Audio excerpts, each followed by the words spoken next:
how long I'm going to be out of work, how long I'm going to be bruised.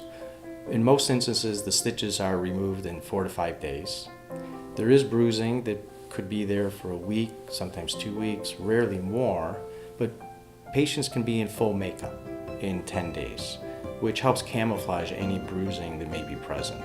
Swelling that the patient might notice or I may notice might be there for a few months, but that's really not noticeable to a casual observer. I'm a trained eye, and the patient obviously looks at themselves every day, so they see. One day you might wake up and look good, and the next day you might be a little bit more swollen, and that's normal.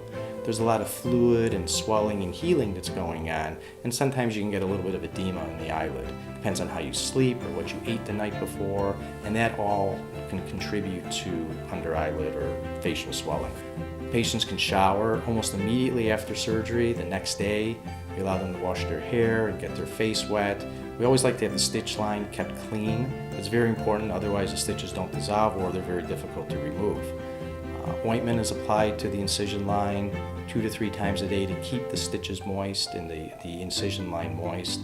And when I see them back in the office, we remove the stitches, very easily removed.